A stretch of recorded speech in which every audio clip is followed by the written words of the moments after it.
Eu me lembro que a gente sonhou muito com esse dia. E como sonhou, Dilma? Até porque essa era uma obra feita de coragem e determinação. O Brasil nunca tinha feito nada parecido. Teve problemas? Teve sim. Mas eu não desisti, você não desistiu e hoje o resultado está aí. A obra está ficando pronta e vai mudar a vida de tanta gente que, olha, valeu qualquer sacrifício. Estamos começando a realizar o sonho de várias gerações de nordestinos que sempre sonharam em ver água chegando no sertão. O projeto de transposição apresenta 2 eixos por onde passarão os canais. O eixo norte tem 402 quilômetros de extensão. A captação será próxima à cidade de Cabrobó e vai percorrer o sertão também da Paraíba, Ceará e Rio Grande do Norte. Já o eixo leste, com 220 quilômetros de extensão, vai captar água na barragem de Itaparica, no município de Floresta, e seguirá até o rio Paraíba do Norte, no estado da Paraíba. Além disso, um canal de 70 quilômetros levará água também à bacia do rio Ipojuca, no agreste de Pernambuco. Só mesmo do alto é possível calcular a dimensão da obra de transposição do Velho Chico no sertão de Pernambuco. Centenas de caminhões e máquinas pesadas transformam a Caatinga na maior obra hídrica do país em andamento. Tudo para levar a água do rio mais importante do Brasil aos 4 estados nordestinos mais vulneráveis à seca. O rio, que já alcança 5 estados desde sua nascente na Serra da Canastra, em Minas Gerais, vai beneficiar, a partir de então, mais 12 milhões de pessoas em 390 municípios brasileiros. Para tanto, o investimento também faz jus à relevância deste empreendimento do governo federal sob responsabilidade do Ministério da Integração Nacional, 4,5 bilhões de reais. Segundo o Ministério da Integração Nacional, de 2.700 quilômetros de extensão que o São Francisco percorre, apenas 1% da água que ele joga no mar vai ser captada para garantir o consumo humano e animal na região semiárida nordestina. Tempos de desafios. Desafios de um solo completamente rochoso, de um relevo bastante acidentado. Obstáculos à sobrevivência, à agricultura e pecuária. Ao todo, serão 30 barragens nos 2 canais. Barragens com função de reservatórios de compensação para os períodos em que as estações de bombeamento estiverem desligadas.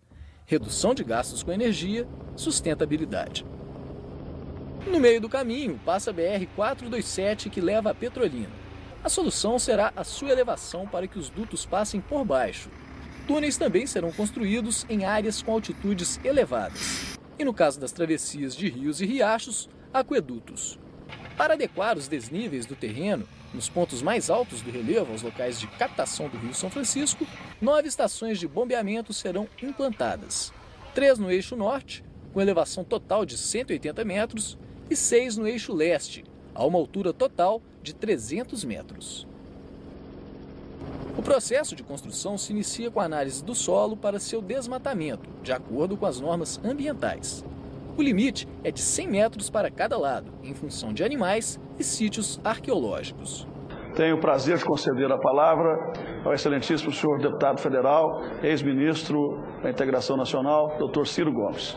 Senhoras e senhores, eu tentarei, obediente aos termos regimentais, falar de uma coisa muito gravemente complexa e que aspectos técnicos, aspectos hidrológicos, aspectos antropológicos, aspectos culturais, aspectos morais, aspectos políticos, aspectos ideológicos e, lamentavelmente, mais recentemente, até traços de aspectos religiosos, evidentemente, nos quais eu não me aventurarei, se acostaram a este projeto. Em primeiro lugar, é preciso que tenhamos tranquilidade de alma para saber que todas as iniciativas de integração de bacia ou de transposição de bacias, como se queira chamar, no Brasil e no mundo, sempre despertaram polêmicas acesas, havendo momentos em que a mais desastrada das experiências de transposição que eu procurei conhecer, a do Rio Colorado, nos Estados Unidos, em que tanques foram deslocados para as ruas e acabaram provocando uma mediação gravíssima, quase provocando outra secessão na América do Norte, sem falar da usurpação das águas que transpondo as fronteiras americanas deveriam chegar na Foz, no estado do México. Mas essa é uma história que não tem a ver com erro técnico, mas com a usurpação de territórios também, como a América fez com Texas e outros que tais. No Brasil, nós conhecemos experimentos que não despertaram tanta polêmica, embora houvessem também despertado alguma. A cidade de São Paulo é abastecida por uma transposição de bacias, a do rio Piracicaba, que extrai do rio Piracicaba mais de 70% da sua vazão natural destinada à foz. E a cidade do Rio de Janeiro é abastecida por uma transposição de bacias, esta do rio Paraíba do Sul, que transpõe também uma vazão superior a 70% da vazão natural do rio destinada à sua foz, pelo sistema Guandu, e o outro pelo sistema Cantareira. No Nordeste brasileiro, este projeto vem sendo mencionado por um empirismo, que inclusive atrapalha muito, até hoje, neste debate, atrapalha demais a percepção correta, equilibrada de um conflito. É natural numa sociedade democrática, numa sociedade tão profunda e agudamente desigual, tisnada de tanta safadeza, de tanta inconfiabilidade das instituições e de seus operadores, as autoridades políticas, que esses argumentos possam ser feitos. Mas há um tempo em que nós precisamos nos reconhecer, pelo menos de boa fé, que não é possível opor superioridade moral. Vossa Reverendíssima é induzida a um gravíssimo erro que, para nós, nordestinos do Nordeste Setentrional, olhe para mim, Dom Cápio, obrigado, chega às raias da indignação. Vossa Reverendíssima afirmou nesta tribuna, e eu sei que não há má fé, que Fortaleza, o habitante de Fortaleza, tem mais água do que o habitante de São Paulo. Vossa Reverendíssima não tem obrigado, mas eu governei o estado do Ceará. E por sequência de 3 anos de seca, a cidade de Fortaleza, a 4ª maior cidade em população no Brasil, remanesceu nas minhas mãos sem água.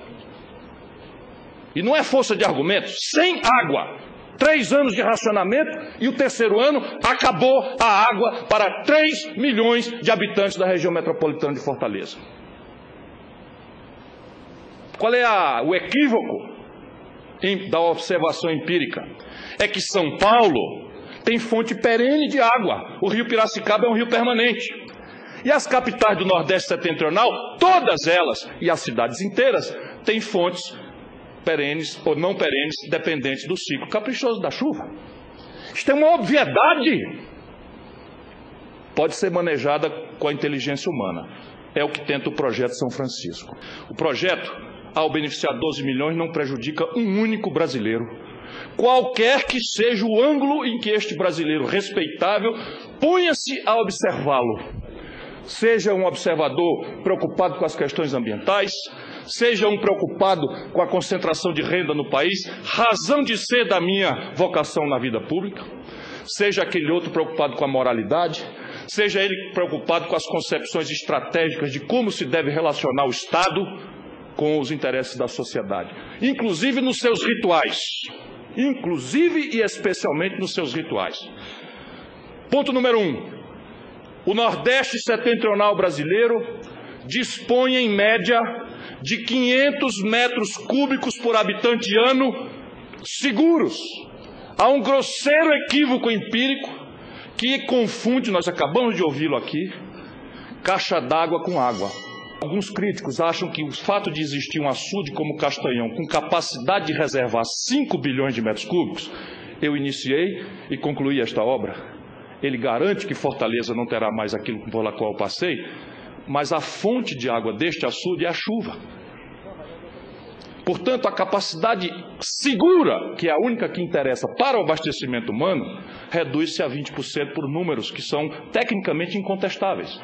A mistura já mencionada aqui de vertimento, por insegurança hídrica, se mantém os açudes muito cheios, evaporação, acaba deixando com os açudes que a capacidade útil deles só é segura 25%. Portanto, quando você tira essa média, pelos números da ONU, a vida só é viável com 1.500 metros cúbicos por habitante ano. O Nordeste Setentrional tem 1/3 do mínimo necessário. O Rio São Francisco tem 3.850 metros cúbicos por segundo de vazão média. Pelo princípio da precaução, fundamento constitucional do direito ambiental brasileiro, o mais moderno do mundo, não se deve trabalhar pela média, embora esse projeto possa trabalhar pela média, porque ele é modulável. São 12, 15, 20 bombas que podem ser ligadas, todas 12, todas 15, ou só 10, ou só 5, ou só 4, ou só 3, ou nenhuma. O rio tem, entretanto, uma vazão mínima na foz de 1.850 metros cúbicos por segundo. Para a garantia do abastecimento humano e dessedentação animal, como está escrito na outorga, qualquer do povo e o Ministério Público podem fazer isso forte a qualquer momento. Vai se pedir ao rio seguros apenas 1,7% desta vazão mínima. De onde vêm esses números? Vem de uma dinâmica, e é aqui que eu encerro, em que ninguém pode replicar em nenhuma iniciativa pública no Brasil a qualidade, a profundidade e a repetição de debates quanto esta obra. Foi feito, empoderado um comitê de bacia, que não existia, é o governo Lula que empodera e tira da letra morta da lei, institui, constitui, dá posse e empodera o comitê de bacia. Foi feito um plano de bacia interativo com a sociedade civil e com os mais qualificados experts na área hidrológica, ambiental, antropológica e o que quer que seja. Este projeto, plano de bacia, foi validado em mais de 40 audiências públicas e aprovado por unanimidade numa reunião derradeira acontecida em Salvador. Ele não é uma avaliação sobre o projeto São Francisco, esse da integração. Ele é apenas um projeto que garante que o rio tem, hoje, 90 apenas metros cúbicos de água utilizados, tem 360 metros cúbicos disponíveis para novos consumos, todas as demandas até 2050 dos estados ribeirinhos para irrigação ou quitais não pedem mais do que 200 metros cúbicos por segundo. Supondo que tudo o que se fez no rio até hoje para consumo são 90 metros cúbicos. São números. E tudo o que se planeja fazer, se todo fosse feito até 2015, pediria mais 200 metros cúbicos. Ainda sobrariam 160 metros cúbicos, que hoje estão apenas adoçando a boca do mar. Eu concluo agradecendo a tolerância de Vossa Excelência e pedindo, eu vou ficar aqui no debate, para que nós, algum critério tenhamos, porque juízos de conveniência, juízos de oportunidade, numa democracia representativa, não é o modo mais sadio, institucionalizada como a nossa, são dados pela eleição do presidente da República. Não por acaso, uma coincidência desagradável, todos os críticos da política na Bahia, em Sergipe, em Alagoas, perderam as eleições. E o presidente Lula, no auge aceso desse debate, ganhou em todos esses lugares. Muito obrigado.